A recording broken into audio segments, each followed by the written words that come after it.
ఎందుకనంటే చంద్రబాబు నాయుడు అనే వ్యక్తి ఎంత దుర్మార్గుడు, ఎంత అన్యాయస్తుడు అని అంటే, నిజంగా దేవుడిని కూడా రాజకీయాల కోసం వాడుకోగలగాలి అని ఆలోచన చేయగలిగిన వ్యక్తి ప్రపంచ చరిత్రలో ఎవడు ఉండడు. ఇంత అన్యాయస్తుడు ప్రపంచ చరిత్రలో ఎవడు ఉండడు.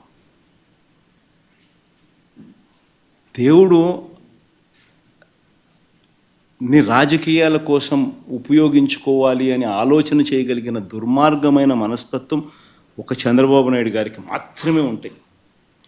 నిజంగా ఇది ఎంత దారుణమైన డైవర్షన్ పాలిటిక్స్ అంటే, ఒకవైపున 100 రోజులు చంద్రబాబు నాయుడు గారి పరిపాలన మీద ప్రజలందరూ కూడా చంద్రబాబు నాయుడు మీద కోపం వెలుపుచుతూ ఉన్నారు. ఏమైనా మా సూపర్ 6లు, ఏమైనా మా సూపర్ 7లు అని చెప్పి ప్రజలు నిలదీస్తూ ఉన్నారు. ఇలాంటి నేపథ్యంలో ప్రజల మనసును డైవర్ట్ చేసేందుకు చంద్రబాబు నాయుడు చేస్తూ ఉన్న అతి దుర్మార్గమైన ఆలోచన ఈ కట్టుకథ. నిజంగా ఈ కట్టుకథ ఎంత దుర్మార్గము అనేది నేను మీ అందరికీ కూడా ఒక కొద్ది నిమిషాలు మీ టైంలో ఇస్తే నేను ఎక్స్ప్లెయిన్ చేస్తా. మీరే ఆలోచన చేయమని చెప్పి కూడా మిమ్మల్ని అందరినీ కూడా నేను కోరుతా ఉన్నా. ఇంత దుర్మార్గపు పని చేయగలుగుతారా ఎవరైనా? చేయడం ధర్మమేనా అని అందరూ ఆలోచన చేయమని అడుగుతా ఉన్నా. ఎందుకనంటే కారణం ఏమిటనంటే, ఈరోజు తిరుమలకు స్వామివారికి వచ్చే ఈ నెయ్యి, ఈ తిరుమలకు వచ్చే ఈ నెయ్యి చంద్రబాబు నాయుడు గారు అన్న మాటలు, దీనికి సంబంధించి ఈ నెయ్యిలో కల్తీ జరిగింది అంటూ తాను అన్న మాటలు నిజంగా ఎంత దారుణమైన మాటలు అంటే, నాసరికమైన ఇంగ్రీడియంట్స్ వాడారని, తిరుపతి లడ్డులో యానిమల్ ఫ్యాట్ గీక్ బదులు వాడినారని, ఇదే పెద్ద మనిషి చంద్రబాబు నాయుడు ముఖ్యమంత్రి హోదాలో ఉంటూ ఒక ముఖ్యమంత్రిగా తాను మాట్లాడిన మాటలు ఇవి.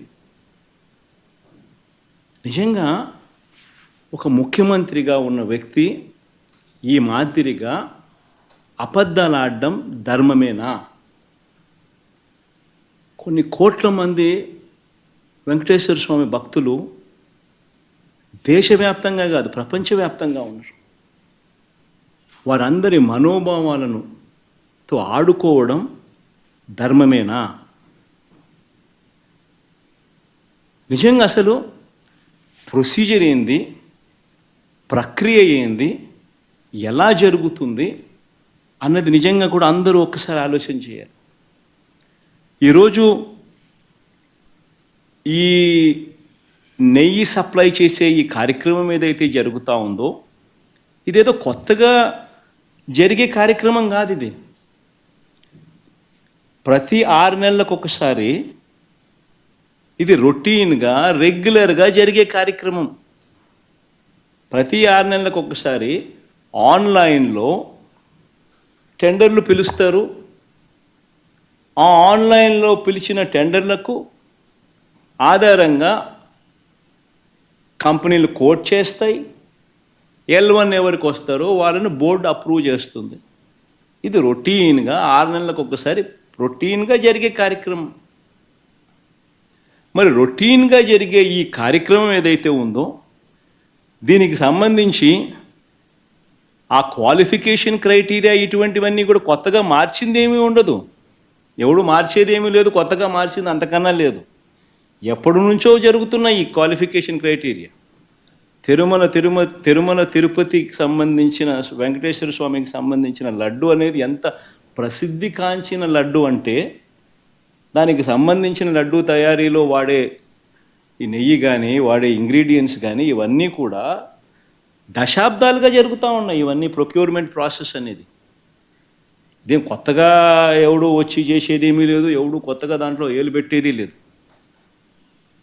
రొటీన్గా జరిగే ఈ కార్యక్రమం, ఈ రొటీన్గా జరిగే ఈ కార్యక్రమం 6 నెలలకు ఒకసారి రొటీన్గా జరిగే కార్యక్రమంలో ఎవరు L1గా వస్తారో వారికి ఇస్తారు.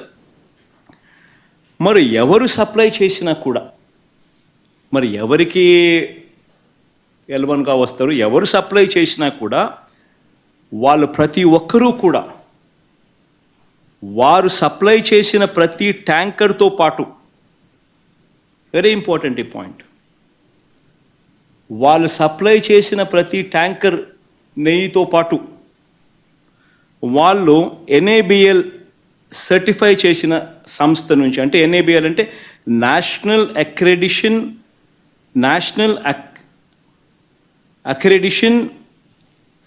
NABL national accreditation board for labs, national accreditation board for labs certify చేసిన సంస్థ నుంచి ప్రోడక్ట్ క్వాలిటీ సర్టిఫికెట్ తీసుకొని రావాలి. రూల్ వచ్చిన తర్వాత ఇక్కడ TTDలో ఆ ట్యాంకర్లో నుంచి 3 శాంపుల్స్ తీసుకొని 3 రిపోర్ట్స్ పాస్ కావాలి. ఇది routine process, compulsory process for anybody. ఈ 3 టెస్టులు పాస్ అయిపోయిన తర్వాతనే ఆ నెయ్యి కానీ ఆ ఇంగ్రీడియంట్స్ కానీ ఏదైనా కూడా ప్రసాదంలో వాడడానికి TTD వాడకంలోకి తీసుకొని వచ్చేదానికి బండిని ముందుకు పంపిస్తారు. లేకపోతే vehicle it self will not even go forward. లేకపోతే అసలు ముందుకు కూడా పోదు, రిజెక్ట్. ఆ 3 శాంపుల్స్లో ఏది పాస్ కాకపోయినా కూడా అసలు నీకు అసలు శాంప్లింగే, అసలు నీకు అసలు ఆ బండి ముందుకే పోదు, ఆపేస్తారు, రిజెక్ట్ చేసేసి వెనక్కి పంపించేస్తారు. దట్ ఈస్ ప్రక్రియ. This is compulsory. మరి నేను అడుగుతా ఉన్నది ఒకటి, చంద్రబాబు నాయుడు, మరి ఏదైనా కానీ రిజెక్ట్ అయిపోతే అసలు నువ్వు వాడే అవకాశమే లేదు, వాడే పరిస్థితి లేదు.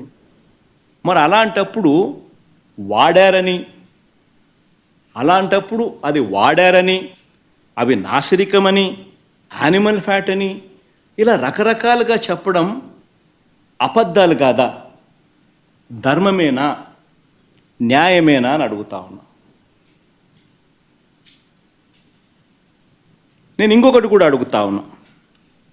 ఈ మాదిరిగా ఈ 3 సార్లు ఈ క్వాలిఫై అయిన ఈ నెయ్యి సప్లై చేసే సంస్థ కానీ, ఈ క్వాలిఫై అయిన ఈ సంస్థలు ఎవరైతే ఉంటారో వాళ్ళు national accreditation boards for labs నుంచి సర్టిఫై చేసిన సంస్థ నుంచి ప్రోడక్ట్ క్వాలిటీ సర్టిఫికెట్ తీసుకుని రావడమే కాకుండా ఆ తర్వాత ఇక్కడ TTDలో 3 శాంపుల్స్ తీసుకుని 3 రిపోర్ట్స్ మళ్ళీ పాస్ అయితేనే ఇవి వాడకంలోకి తీసుకొని వస్తారు. మరి అలాంటప్పుడు ఈ కార్యక్రమం కూడా ఇదేదో కొత్తగా ఇప్పుడు జరిగేది కాదు. ఈ ప్రొసీజర్ కూడా ఈ రకంగా 3 శాంపుల్ తీసుకోవడము, ఈ రకంగా 3 శాంపుల్స్ పాస్ అయితేనే దీన్ని వాడకంలోకి తీసుకొని రావడం, ఇవన్నీ కూడా కొత్తగా ఇప్పుడు తీసుకొచ్చినటివి కాదు. ఇవన్నీ కూడా దశాబ్దాలుగా ఉన్నటివే ప్రక్రియ, ప్రాసెస్. చంద్రబాబు నాయుడు గారి హయాంలో 2014 నుంచి 19 మధ్య 14 నుంచి 15 సార్లు రిజెక్ట్ చేసినారు. ఏ మాదిరిగా 14 to 15 times చంద్రబాబు నాయుడు గారి హయాంలో రిజెక్ట్ కూడా చేశారు. ఈ మాదిరిగా మన హయాంలో, వైఎస్ఆర్సీపీ హయాంలో కూడా 18 సార్లు ఇది ఇలా రిజెక్ట్ చేసినారు, 18 times.